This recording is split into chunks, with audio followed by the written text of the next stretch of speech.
top 10 cards you're going to want to make sure that you have kept an eye on or make sure that you have laying around just in case something happens with Duelist Nexus. Make sure you guys smash the living crap out of that subscribe button so you guys don't miss out more awesome. Remember, starting off with Synchro Forceback, but this is going to actually probably encompass a majority of the Synchro stuff, like, you know, Crimson Dragon. Revolution Synchron is very, very expensive. I'm not going to toss it here, but the reason why I want to mention Synchro Forceback, if you're a Synchro player out here, you just got a card that is a trap that's searchable with Synchro in the name that allows you to basically get bounces on your opponent's field now. This is a super defensive option now that I didn't necessarily think that we would see with Synchro decks. And the fact that, you know, they just decided to wrap this up and go, hey, you know, here's a TCG exclusive for you. You know, I hope that you enjoy, you know, actually having a defensive option now for Synchro. I actually think that's kind of nice. And, you know, for, you know, budget players that do enjoy some of these things, having a trap like this actually adds in to, you know, some of the more budget player options. So that's the reason why I'm mentioning this here. But I mean, Crimson Dragon and other things are fantastic pickups as well, but we're going to stick to some budget stuff and some expensive. Next up is the Tokono Shinkojin. This is the level 10 draw card. Now, let's call it what it is. There are a lot of trained players out there, whether or not we choose to, you know, acknowledge them or whatnot, but even Eldritch players too, you know.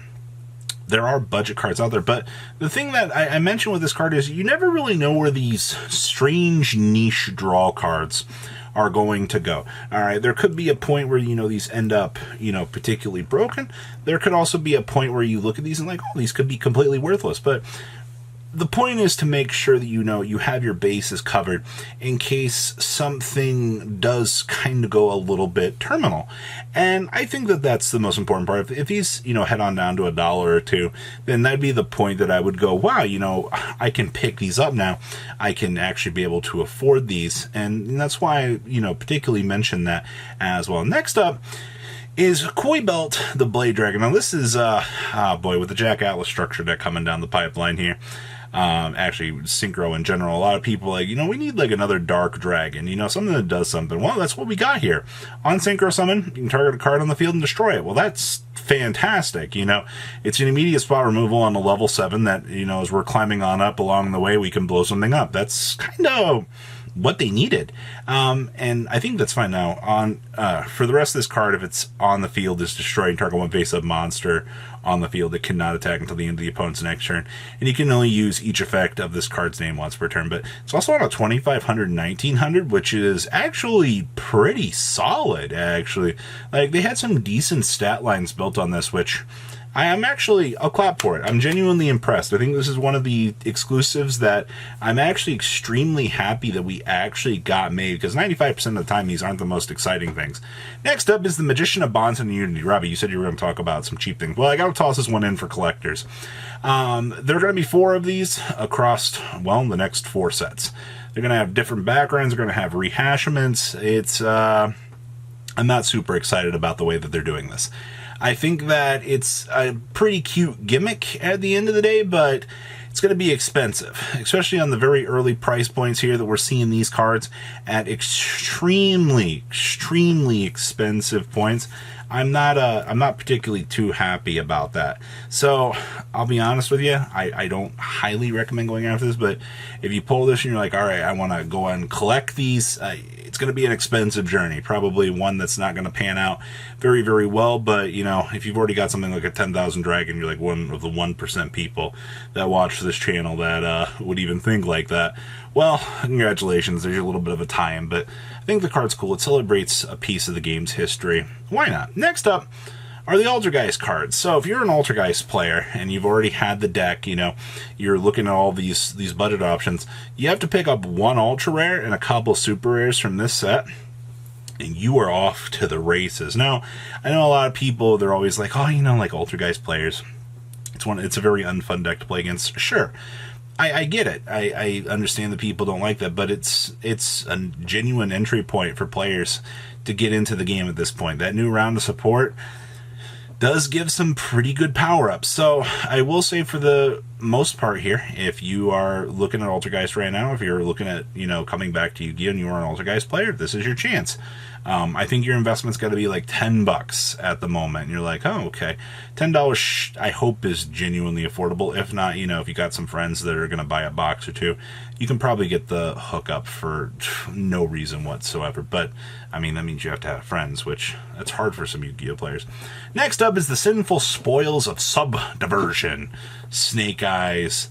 And for those of you that know, Snake Eyes is the new power-up that, we're getting out of this set. All right, this is the fact that, it feels like it's the new lore. Now, whether or not, we're going to have that continue to be pushed on us for the next upteen weeks, I don't know. We'll have to wait and see. This is going to be like a 6 to 8 month IC, but, right now, if we're starting off the lore here, looking at you remember Vice of Starfrost out here and how crazy that went.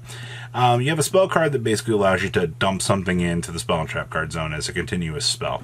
Now, I'm not exactly sure, how this is going to pan out or how this is going to be usable, but depending on how the lore goes, depending on how the power-ups go, depending on how searchable this card becomes, you definitely might want to have these because, the worst case, to the moon we go. Next up is Fusion Armament, and, right now, this card might not seem like the genuinely most exciting thing in the world. Reveal a fusion monster from your extra deck and then special summon one of the fusion materials mentioned on it from the extra deck or the graveyard. So yes, this pulls out specifically named fusion materials listed on a card from the extra deck. So you can technically reveal one of the new Berfelmet fusions, pull out, good old Berfelmet, or, you wouldn't be able to do that. You'd have to do Dark Flare for the Flame Swordsman. That would be the better example for it. And then, of course, its effects are negated and it cannot attack, blah, blah, blah. It puts a monster on the field. It's basically a discount instant fusion or a ready fusion, depending on the specifics of the materials. And I think that's interesting, especially, if you're looking for budget options out here for things to kind of keep an eye on. If you see this card ramping up for 50 cents to $1, you may as well grab a playset of it just to make sure that, you have it, for the positive side of things. Next up is Chimera Fusion. Now, the Illusion archetype is very interesting because it's had a little bit of success in Japan. It's not like it's been a totally dead archetype. No. The things that we've gotten with this archetype have been pretty good. A lot of people, I think, are excited to get the chance to try this, but the splashability with this, I've seen this splash with Versus, and trust me, I've gotten blown out by Vanquish Soul playing this. It's not a particularly fun time to be out there, but it's happened. One of the biggest things that you'll get with this is it's a lot of budget options. All right, you got like one ultra, one secret, but considering how cheap the core was pre-selling for, I would definitely say, hey, if you're a budget player, this deck's going to get more support. Like it's a new type. They're going to want to add more into this. Konami knows what they want to do. All right, there's a lot of excitement out here for this, so definitely heads up here. What I'm talking about here. Stay ahead of the game. Next up, Dark Corridor. Now, this is for the Dark World players out there that picked up the structure decks that, are on a budget. I perfectly understand that there are certain points in the game that this game becomes massively unfun and very hard to do. But you can take your Dark World deck if you've got Dangerous getting reprinted here in the future.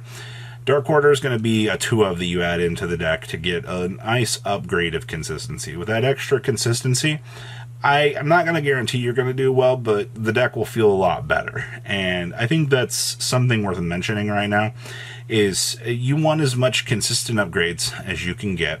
And even if this is paywall behind a secret rare right now, it's definitely worth picking up just to be able to play the game, and I think that's good. I still think Dark World is a fairly good budget deck just to be able to, have as an inclusion here. Now, the next one's an honorable mention, and it's only because of the art, and it's Youre Finished. The card itself isn't particularly crazy, but I know that Yu-Gi-Oh! Players love fantastic looking arts, and especially gimmicky cards like this. And, I just wanted to toss it in here as a nice little shout out here, because there's always going to be one card in the set that I'm like, this is cool, but it's horrible. And then our last thing here is the Testina archetype here. Now, for those of you that know, this was our new TCG exclusive archetype. A lot of people were like, oh, they didn't even make a dedicated video to this. It's going to be bad. as per usual with the first wave of support, it is the first wave of support. You know, we could get something a whole lot better here in the near future. I mean, that's Robbie being optimistic at this point in time, but looking at how prices are settling for things, you know, after global settling happens and things look like they're going to be a couple dollars a piece as we're waiting for the next set, that's always going to be the best time to want to pick up things to make sure that, you know, you're good to go. And I think that Testina kind of meets all of those check marks as, you know, the next big thing. You know, they could blow us out of the water with the next support, or it could be Warrocks, but people always like to see, you know, what the best chances are to win, and I think that this is a fantastic opportunity to see that. So those are the top 10 things that I would pick up out of Duelist Nexus. Please leave a comment down below, tell me what you guys think, and I'll see your beautiful faces back here later today, guys. Peace out. Patrons, thank you.